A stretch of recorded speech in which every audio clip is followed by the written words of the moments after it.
Assalamu alaikum warahmatullahi wabarakatuh. Jirtu ashama harka fuune ilmaan Oromoo qaqqaaliwwanii fi gaggaariiwwan idila addunyaa irratti argamtanii baga nagaa taatanii Rabbiin sa'aatii amma jirtan tana keessaan isin gahate ammas nagaa ofii keessa isinaa jiraachifatu isiniin jedha.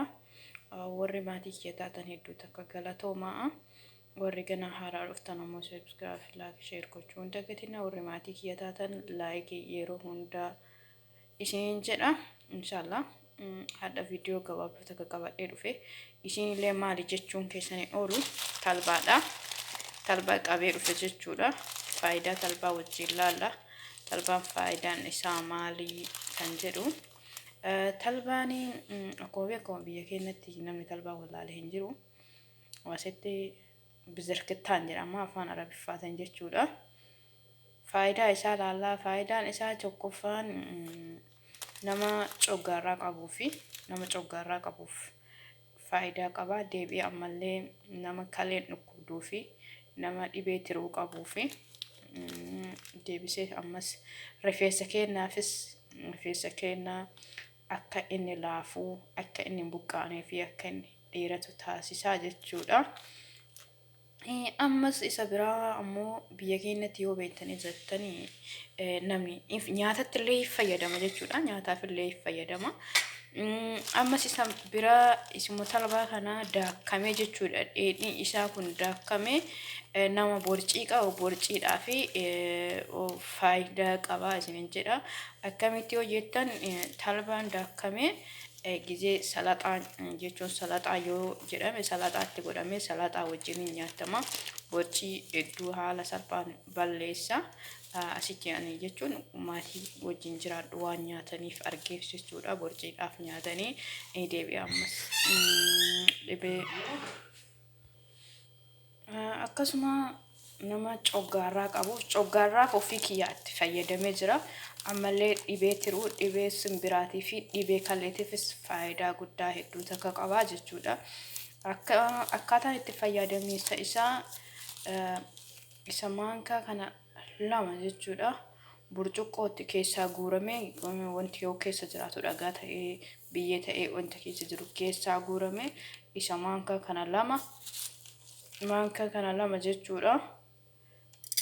Bishaanitti hin nadhaa bishaan ho'aa jechuudha. Ho'aatti nadhaa nadhee bulchina lafa bulchinee ganama inni ofii isaatiiyyuu hin laafaa sirriitti lallaafaa wal qabataa wal harkisa isaa ta'a jechuudha. Laayuugaa afaan arabiffaatiin jedhamu.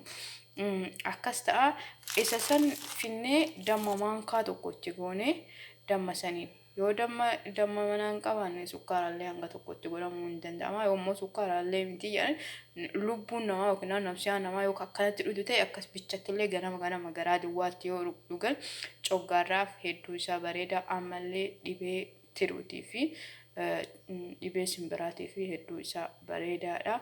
Kana nama irraa fayyadameetiin argitu jira jechuudha. Ana coggaarraaf ofii kiyyaa fayyadamee jira. Hedduu isaa coggaarraa hedduu qaba. Deebi'ee dhukkuba kalee lamaantu nama dhukkuba jechuudha. Ofii kiyyaa fayyadamee kaleen tiyya nagaatti naaf dhuftee jirti isiniin jedha obboleeyyan tiyya. Irraa haa fayyadamnu namni coggaarraa qabdu namni dhibee kalee deebi'ee akkas dhibee simbiraa jechuudha. Qabu irraa fayyadamu inni faayidaa hedduu isaa qaba. Ani ka ofii kiyyaa irra gahee arge bichaa isinii hima. Waan biraa waan irra hin geenye waan isaa bu'aa isaan argine isiniif hin himu jechuudha. Irraa dalagaa fayyadamaa isiniin jedha. Ammallee akka naannoo keenyaa biyya keenyaatitti talbaan kun akkanatti illee hin nyaatama jechuudha. Akkamitti nyaatama?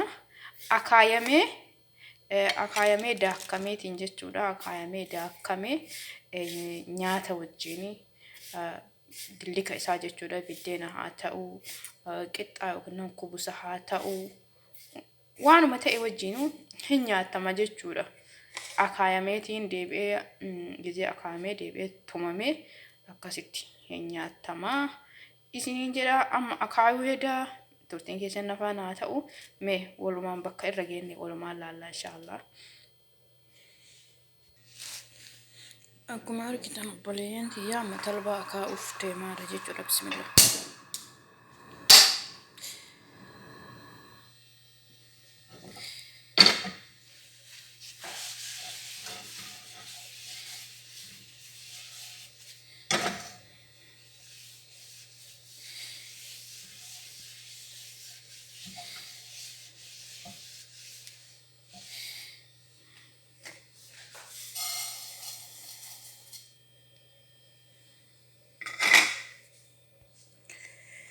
Talbaa namni hin beekne jiru akkanatti akaayama.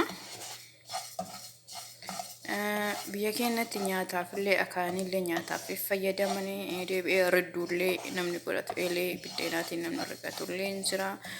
Faayidaa hedduu isaa qaba. Isin jira daladdanii itti fayyadamuu dandeettanii. Akka viidiyoon hin dheeranneef iddoon dhaabee walitti deebina. Boodagin akkuma argitanii talbaan kiyya akaayamutti jira.